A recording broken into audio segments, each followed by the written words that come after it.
ప్రభు నామానికే మహిమ కలుగును గాక. కూడి వచ్చిన మీ అందరికీ కర్మిల ఆత్మీయ సహవాస సంఘ విశ్వాసులందరికీ మన ప్రభువును ఆయన ప్రియ కుమారుడునైన యేసుక్రీస్తు వారి శ్రేష్టమైన నామంలో శుభములు మరియు అందరికీ వందనాలు. 41వ కీర్తన మనం ధ్యానం చేసుకుందాం. కీర్తన 41, 38, 39, 40, 41 ఈ కీర్తనలన్నీ ఒకే పరిస్థితిలో రాయబడ్డాయి. వాటిలో ఒక్కొక్కటి అబ్షాలోము తిరుగుబాటు సమయంలో ఆయా పరిస్థితులను బట్టి రాయబడ్డాయి. తండ్రుల మీద తిరుగుబాటు చేసిన కుమారులు చాలామంది ఉన్నారు, కానీ అబ్షాలోములాగా తండ్రిని ద్వేషించిన వారు మాత్రం తక్కువే ఉంటారు. తిరుగుబాటు అనేది శూన్యంలో నుండి పుట్టదు. అబ్షాలోము తిరుగుబాటు వెనక దావీదు బెత్షెబతో చేసిన పాపం, ఆమె భర్తను చంపించిన హత్య దావీదు మనస్సాక్షిని వెంటాడుతూ ఉన్నాయి. అతని ఘోరమైన పాపం క్షమించబడింది, కానీ దాని ఫలితం మాత్రం అతని జీవితాంతం వెంటాడుతూనే ఉంది. అబ్షాలోము చెల్లెల్ని దావీదు కుమారుడైనటువంటి అమ్నోను చెరిపినందుకు దావీదు మోషే ధర్మశాస్త్ర ప్రకారం అతనికి శిక్ష విధించలేకపోయాడు. ఎందుకంటే దావీదు కూడా అదే నీచమైన పని చేశాడు. దావీదు ఉరియాను చంపించాడు కనుక అబ్షాలోము అమ్నోనును చంపినప్పుడు అతనికి మరణశిక్ష విధించలేకపోయాడు. ఆ చెడు విత్తనాన్ని నుండే అబ్షాలోము తిరుగుబాటు పుట్టి పెరిగి పుష్పించింది, ఫలించింది. మనం ఏది విత్తుతామో ఖచ్చితంగా అదే పంట కోస్తాం. ఈ అధ్యాయంలో మొదటి 3 వచనాలు మనం చూస్తే దావీదు భయపడుతూ ఉన్నాడు. దావీదు భయపడడానికి కారణం ఉంది. ఎందుకంటే అతని పరిస్థితులు ప్రమాదకరంగా ఉన్నాయి. మొదటి వచనం చదివితే, బేదలను కనికరించేవాడు ధన్యుడు, ఆపత్కాలమందు యెహోవా వానిని తప్పించును. బేదవాడు అనే మాటకు నిస్సహాయుడు, బలహీనుడు అనే అర్థాలు కూడా ఉన్నాయి.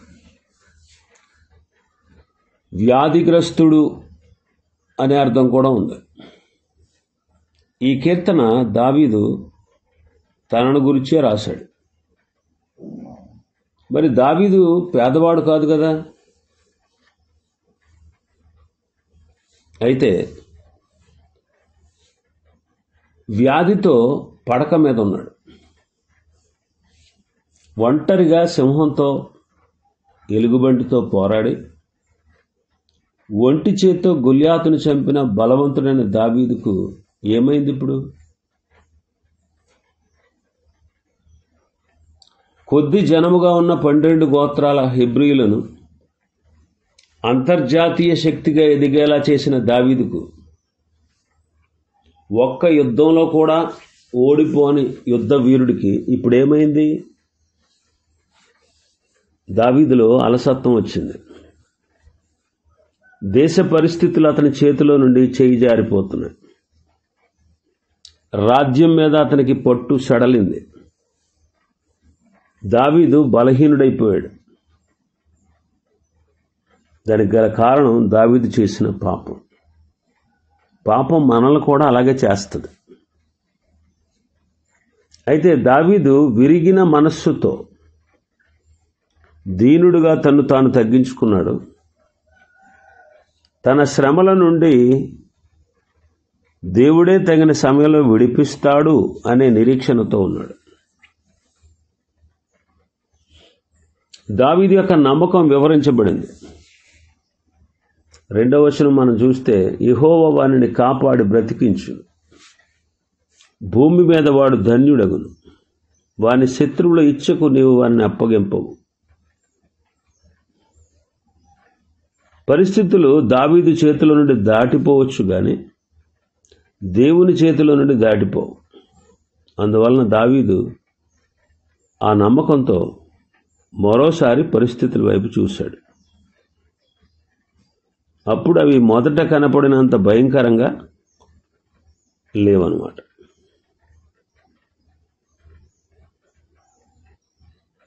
దావీదు గూర్చి మనం ఆలోచన చేస్తే, అతడు ప్రస్తుతం చీకట్లో ఉన్నాడు. అతని చుట్టూ అంతా చీకటే. అతని బలం పోయింది, అధికారం పోయింది, దేశం తన చేతుల్లో నుండి జారిపోతుంది. అయితే దావీదు పరలోక దేవుని వైపు చూస్తున్నాడు. చీకటిని వెలుగుగా చేయగలవాడు మన దేవుడు. ఆయన యందే దావీదు విశ్వాసం వ్యక్తం చేస్తున్నాడు. 3వ వచనం మనం చదివితే అతని ఓదార్పు కనబడుతుంది. అతనికి ఓదార్పు దొరికింది. రోగశయ్య మీద యెహోవాను ఆదరించును, రోగము కలగగా నీవు వారిని స్వస్థపరచుదు. ఈ వాక్యం అతని పరిస్థితి అంతటినీ వివరిస్తూ ఉంది. దావీదు తాను చేసిన పాపం వలన కలిగిన దుఃఖముతో, తాను చేసిన పాపం వలన కలిగిన గొప్ప దుఃఖంతో దావీదు ఆరోగ్యం క్షీణించిపోయింది. రాజ్యంలో అస్థిరత నెలకొంది. పడక మీదకు ఉన్నటువంటి దావీదు వద్దకు న్యాయం కోసం వచ్చే ప్రజలకు జవాబు చెప్పలేకపోతున్నాడు. అందువల్ల అబ్షాలోము ప్రజలతో న్యాయం జరగట్లేదు కదా అని దావీదును నిందిస్తున్నాడు. నేనే గనక రాజునైతే ప్రజలకు వెంటనే న్యాయం చేసేవాడిని కదా అంటున్నాడు అబ్షాలోము.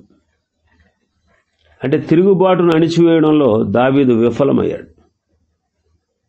దావీదు రోగశయ్య మీద ఉన్నాడు. ఈ కీర్తన ఆ విషయాన్ని వివరిస్తూ ఉంది. అయితే దేవుడు తనను విడిచిపెట్టడనే నమ్మకం దావీదుకు గొప్ప ఓదార్పు ఇస్తూ ఉంది. దావీదు తన పరిస్థితుల వైపు కాకుండా పరిస్థితులను మార్చగల దేవుని వైపు చూస్తున్నాడు.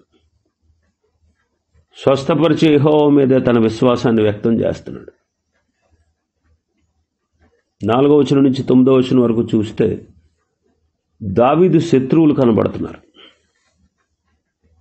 దావీదు లాంటి గొప్ప వ్యక్తికి ఎన్ని రకాలైన శత్రువులు ఉన్నారో ఊహించడం కష్టం. ఎందుకంటే అతడు గొప్ప యుద్ధవీరుడు, ఆకర్షించే రూపం అతనిది. సమాజంలో తృణీకరించబడిన వారిని యోధులుగా తీర్చిదిద్దినవాడు. సమాజంలో తృణీకరించబడిన వాడిని యోధులుగా తీర్చిదిద్దాడు. ఒక్క వాటర్ బాటిల్ కోసం ప్రాణాలనే పణంగా పెట్టడానికి సిద్ధపడిన స్ఫూర్తిని రగిలించాడు అన్నమాట వాళ్ళు. బెత్లెహేము ఊరిలో ఉన్నటువంటి బావి నీళ్లు నాకు తెచ్చిస్తే అని అడుగుతాడు దావీదు.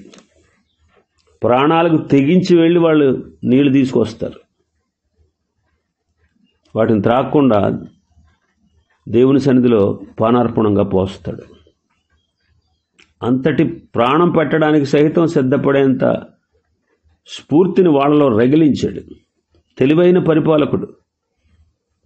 ఇటువంటి వారికి శత్రువులు ఖచ్చితంగా ఉంటారు. ఇప్పుడేమో పైగా అతడు పాపం చేసి చెడ్డ పేరు తెచ్చుకున్నాడు. ఇప్పుడు శత్రువులకు గొప్ప అవకాశం దొరికింది. దావీదుకు 2 రకాల శత్రువులు ఉన్నారు. ఒకటి ప్రేమ ఉన్నట్టు నటించేవారు. 4వ వచనం నుంచి 6వ వచనం వరకు పాపం యొక్క భయంకరత్వాన్ని గురించి 4వ వచనంలో చెప్తున్నాడు. యెహోవా, నీ దృష్టి ఎదుట నేను పాపం చేసి ఉన్నాను, నన్ను కరుణింపు, నా ప్రాణమును స్వస్థపరచుము అని మనవి చేస్తున్నాడు. తన శ్రమలకు కారణం తన పాపమే అని దావీదుకు తెలుసు. పాపం పైకి తీయగా రుచికరంగా ఉంటుంది, అయితే దాన్ని తిన్న తర్వాత అది కడుపులో యాసిడ్ లాగా తయారవుతుంది. కడుపును కాల్చి పుండిపొడేలా చేసి చివరకు చంపుతుంది. అందుకే దావీదు నా పాపము నా పాపము నా పాపం అని మూలుగుతున్నాడు. మనలో కూడా ఇటువంటి చీకటి కోణం లేనివారు బహుశా ఎవరు ఉండరేమో. ఇంకా మనం చూస్తే అతని అనుచరులు వారిలో ఉన్న విద్వేషాన్ని చెబుతున్నాడు. 6వ వచనం చదివితే, ఒకడు నన్ను చూడవచ్చిన ఎడల వాడు అబద్ధమాడును, వాని హృదయము పాపమును పోగు చేసుకొనుచున్నది. అతని శత్రువులు ఫిలిస్తీన్లు కాదు, మోయాబీయులు కాదు, లేకపోతే అమ్మోనీయుల సంతతి వారు కాదు. దావీదు శత్రువులు అతని అనుచరులే, అతని క్రింద పనిచేస్తున్న వారే. దావీదు వ్యాధి ముదిరిపోయింది, అతడు త్వరలోనే చనిపోతాడు అనుకుంటున్నారు. అతని పేరు కూడా మాసిపోవాలని అనుకుంటున్నారు. అతనికి ఉన్న కీర్తికి అసూయపడి అసలు అతని పేరే తుడిచివేయాలి అనుకుంటున్నారు. అతని శత్రువులు అంతటి విద్వేషాన్ని వెళ్ళగక్కుతున్నారు. తన కుమారుడు వేషధారణ మనం ఇక్కడ చూస్తున్నాం. అబ్షాలోము వేషధారణ. 6వ వచనంలో, ఒకడు నన్ను చూడవచ్చిన ఎడల, ఆ ఒకడు ఎవరో పేరు చెప్పలేదు, బహుశా అబ్షాలోము అయి ఉండొచ్చు. దావీదు గది బయట వరండాలో గట్టిగా నవ్వులు వినబడుతున్నాయి. అంతలోనే అడుగులు చప్పుడు. కాపలాదారులు అప్రమత్తమై అభివాదం చేస్తున్నారు. అబ్షాలోము వస్తున్నాడు. దావీదు ప్రియ కుమారుడైన అబ్షాలోము స్వరాన్ని గుర్తుపెట్టాడు. తన గారాల కొడుకు, అందమైనవాడు, ఆకర్షణీయమైన రూపం కలిగిన వాడు, దావీదులాగానే చురుకైన వాడు. కానీ దావీదుకున్నటువంటి నిజాయితీ, ఆత్మీయ జీవితం లేనివాడు. లోపలికి వస్తున్నాడు. చేతులు చాపుతూ ముఖంలో సానుభూతితో తండ్రి వైపు వస్తున్నాడు. తండ్రి దగ్గరికి వచ్చి తండ్రికి నమస్కరించాడు. నాన్నగారు ఎలా ఉంది ఆరోగ్యం, డాక్టర్లు ఏమంటున్నారు అంటూ ప్రేమలకు పోస్తున్నాడు. అయితే అతని కళ్ళు దావీదును నిశ్చితంగా గమనిస్తున్నాయి. దావీదు చెప్పాడు, నేను కోలుకుంటున్నానని. మరో 1 వారం రోజుల్లో తిరిగి పనులు చక్కబడతాను. దావీదు ధైర్యంగా చెప్పాడు. మీరేం చింతపడొద్దండి, యోవాబు నేను అన్ని విషయాలు చర్చిస్తున్నాం. అహీతోఫెలు నాకు తగిన సలహాలు ఇస్తున్నాడు. అంతా బాగుంది, ఏ సమస్య లేదు అంటున్నాడు అబ్షాలోము. అబ్షాలోము అబద్ధికుడు, మోసగాడు. ఆ విషయం దావీదుకు తెలుసు. ఎందుకంటే ఉదయమే యోవాబు వచ్చి అబ్షాలోమును గూర్చి హెచ్చరించాడు. రాజా, నీ శత్రువులకు తోడు, నీ శ్రమలకు తోడు ఆందోళన కలిగించే విషయం కూడా చెప్తాను. అబ్షాలోమును కొంతవరకు కట్టడి చేయడం మంచిది. అతడు చాలా ప్రమాదకరంగా ఉన్నాడు. నీ మీద కుట్ర జరుగుతుంది అనడానికి నా దగ్గర ఆధారాలు కూడా ఉన్నాయి.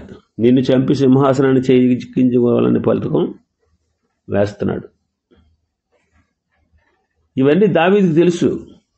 అయినప్పటికీ అతన్ని కట్టడి చేసేటువంటి పరిస్థితుల్లో దావీదు లేడు. దావీదు తన పాపం వలన కలిగిన నష్టాన్ని, తన అనుచరుల విద్వేషాన్ని, తన కుమారుని వేషధారిని గూర్చి తీవ్రంగా ఆలోచిస్తున్నాడు. వాడు బయటికి వెళ్ళి వీధిలో ఏమంటున్నాడంటే, తన స్నేహితులతో ఏం చెప్తున్నాడంటే, మా నాన్న ఆరోగ్యం ఇంకా క్షీణించిపోతుంది, మరో 1 వారం కంటే ఎక్కువ బతకడు, కాబట్టి తిరుగుబాటును వాయిదా వేద్దాం అనుకున్నాడు. ఇలాగ దావీదు మీద కుట్ర ఎక్కువైంది. 7వ వచనం నుంచి 9వ వచనం వరకు చదివితే కుట్ర ఇంకా ఎక్కువ అవుతుంది. దావీదుకు నిజాలు తెలిసినప్పటికీ అతనిలో ఉన్న తండ్రి ప్రేమ అబ్షాలోమును ద్వేషించలేదు. మరణ పడక మీద ఉన్నప్పటికీ దావీదు రాజే. కుట్ర బలంగా జరుగుతుందని తెలుసు. అబ్షాలోముని గురించి ప్రజలు మాట్లాడుకుంటున్నారు. అబ్షాలోము గురించినటువంటి విషయాలు ఎప్పటికప్పుడు యోవాబు రాజుకు చేరవేస్తున్నాడు. రహస్య స్థావరాల్లో ఆయుధాలు పెద్ద ఎత్తున దాచబడ్డాయనే వార్తలు కూడా వస్తున్నాయి. అన్నీ తెలిసి దావీదు నిస్సహాయుడుగా ఉన్నాడు. 7వ వచనం మనం చదివితే, నన్ను ద్వేషించు వారు అందరూ కూడి నా మీద గుసగుసలాడుచున్నారు. నశింప చేయవలనని వారు నాకు కీడు చేయని ఆలోచించున్నారు. అందరూ కలిసి రాజుకు వ్యతిరేకంగా గుసగుసలాడుతున్నారు. అయితే దావీదు లాంటి వ్యక్తి మీద బహిరంగంగా చర్చించడానికి కారణం కనిపించడం లేదు. కొంత నిజాన్ని కలిపి శత్రువులు విషపు మాటలు మాట్లాడుతూ తమ ద్వేషాన్ని వెళ్లగొక్కుతున్నారు. 8వ వచనం మనం చూస్తే, కుదరని రోగం వానికి సంభవించింది, వాడు ఈ పడక విడిచి తిరిగి లేవలేడు అని చెప్పుకుంటున్నారు. సాతాను యొద్ద నుంచి ఒక భయంకరమైన రోగం అతని శరీరాన్ని తినేస్తుంది అని వాడు చెప్పుకుంటున్నారు. అయితే తన వ్యాధి దేవుని శిక్షగా వచ్చిందని, ఆయన తనను బాగు చేస్తాడని దావీదుకు తెలుసు. అయితే ఈ మధ్యకాలంలో దావీదు బలహీనుడుగా నిస్సహాయుడుగా అయిపోవడాన్ని బట్టి త్వరలోనే దావీదు చనిపోతాడు అని శత్రువులు చెప్పుకుంటున్నారు. ఇంకా 9వ వచనంలో మనం చూస్తే కుట్రలో ముఖ్యమైన వ్యక్తి గురించి మాట్లాడుతున్నాడు. దావీదు మీద బలమైన కుట్ర జరుగుతుందని, అతని స్నేహితులు అతన్ని దూషిస్తున్నారని దావీదు అంటున్నాడు. ఇది చాలదన్నట్టుగా, నేను నమ్ముకొనిన నా విహితుడు, నా ఎంట భోజనం చేసిన వాడు నన్ను తన్నుటకై తన మడమనెత్తిన. ఆ స్నేహితుడే అహీతోఫెలు. దావీదు యొక్క ముఖ్య స్నేహితుడు, సలహాదారుడు. దావీదు నమ్మలేకపోతున్నాడు.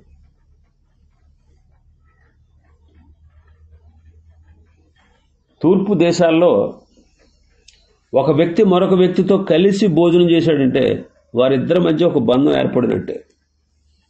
ఆ బంధాన్ని ఎవరూ తెంచివేయలేరు. అయితే అహీతోఫెలు అబ్షాలోము వైపుకు తిరగడానికి ఒక కారణం ఉంది. ఎందుకంటే బత్షెబ అహీతోఫెలు మనవరాలు. దావీదు బత్షెబతో వ్యభిచరించి ఆమె భర్త అయిన ఊరియాను చంపించడం అతడు జీర్ణించుకోలేకపోయాడు. దావీదుతో స్నేహంగానే ఉన్నా అదును చూసి దెబ్బ వేయడానికి వేచి ఉన్నాడు. ఇప్పటివరకు దావీదు భయాలు, అతని శత్రువులు మనం చూసాం. 3వది, దావీదు యొక్క విశ్వాసాన్ని మనం చూస్తాం. 10వ వచనం నుంచి 12వ వచనం వరకు. దావీదు పాపము యొక్క జ్ఞప్తి, అతని మనస్సాక్షి చేస్తున్న నేరారోపణ, తీరని మనోవేదన, ఆ తర్వాత జరుగుతున్నటువంటి పరిణామాలు, ఇవన్నీ కూడా దావీదు మానసికంగా కృంగిపోవడానికి కారణాలయ్యాయి. ఇలాంటి పరిణామాలు మానసిక కృంగుబాటుకు దారితీసి మనిషి చచ్చిపోవాలా అన్నట్టుగా చేస్తాయి. అయితే దావీదు తన ఆలోచనలను దేవుని వైపు త్రిప్పాడు. అతడు దేవుని బట్టి ఆనందిస్తున్నాడు. 10వ వచనం మనం చదివితే, యెహోవా నన్ను కరుణించి లేవనెత్తును, అప్పుడు నేను వారికి ప్రతీకారం చేసేదను. దేవా, నేను చాలా వ్యాధిగ్రస్తుడుగా ఉన్నాను. వైద్యులు నన్ను స్వస్థపరచలేకపోతున్నారు. ప్రజలందరూ నేను చనిపోతానని చెప్పుకుంటున్నారు. దేవా, నన్ను స్వస్థపరచు. నాకు ఒక అవకాశం ఇవ్వు. ఈ రాజ్య వ్యవహారాలన్నింటినీ చక్కబెడతానంటూ దేవుని దయ మీద దావీదు ఆధారపడ్డాడు. మనం కూడా ఇటువంటి పరిస్థితుల మధ్య దావీదులాగా దేవుని మీద ఆధారపడితే మనకు వెలుగు కలుగుతుంది. అప్పుడు మనం దావీదులాగా ఆనందించగలుగుతాం. కాబట్టి ఇలాంటి పరిస్థితులు మనకు ఎదురైనప్పుడు మనం దేవుని మీద ఆధారపడాలి. 11వ వచనం మనం చదివితే, నా శత్రువు నా మీద ఉల్లసింపకుండుట చూడగా నేను నీకు ఇష్టుడనని తెలియనాయను. ఇంతవరకు శత్రువులు కుట్ర పన్నారు, వేగు చూశారు, పథకాలు వేశారు. అతని ఆరోగ్యాన్ని గురించి ఇష్టం వచ్చినట్లు మాట్లాడారు. అయితే దేవుని హస్తం అతన్ని కాపాడుతున్నందువలననే వారు తనను ఏమీ చేయలేకపోయారని దావీదు గ్రహించాడు. నా శత్రువు నా మీద ఉల్లసింపక ఉన్నట్టు చూడగా నేను నీకు ఇష్టడనే ఈ విషయం నాకు తెలియకపోయిందేంటి అనుకుంటున్నాడు. ఇక్కడ మరొక విషయం కూడా ఉంది. దేవుడు ప్రతి పరిస్థితిని తన స్వాధీనంలో ఉంచుకుంటాడు. ఆయన అనుమతి లేకుండా ఎవ్వరూ ఏమీ చెయ్యలేరు. అయితే వ్యతిరేక పరిస్థితులను బట్టి ఆయన మనకు కొన్ని పాఠాలు నేర్పుతాడు. అయితే భక్తిహీనులు మన బలహీనతను అవకాశంగా తీసుకునేవాడు. ఎందుకంటే మనం ఆయన చేతిలో ఉన్నాం.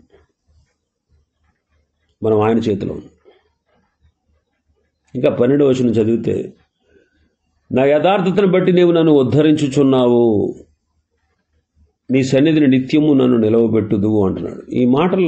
ఈ మాట కీర్తనలో గమనింపదగిన మాట. ఈ కీర్తన నేపథ్యం ఏంటి? పాపం. అయినప్పటికీ దావీదు యథార్థత అంటున్నాడు. పాపం చేసినటువంటి వ్యక్తి దేవుని ఎదుట యథార్థత అని ఎలా అనగలుగుతున్నాడు అని మనం అనుకుంటాం. ఒక విషయం మనం జ్ఞాపకం చేసుకోవాలి. నాతాను ప్రవక్త దావీదు దగ్గరికి వచ్చి అతని పాపాన్ని గూర్చి ఒప్పించినప్పుడు అతడు దేవుని సన్నిధిలో సాష్టాంగపడిపోయాడు. దావీదు తన పాపాన్ని ఒప్పుకున్న తర్వాత నాతాను ప్రవక్త అన్నాడు, నీవు చావకుండునట్లు యెహోవా నీ పాపమును పరిహరించెను అన్నాడు. నీవు చావకుండునట్లు యెహోవా నీ పాపమును పరిహరించెను అన్నాడు. అంటే దావీదు ఆ మాటను నమ్మాడు. అది అతనికి నీతిగా ఎంచబడింది. అందువలన నా దేవుడు గొప్పవాడు.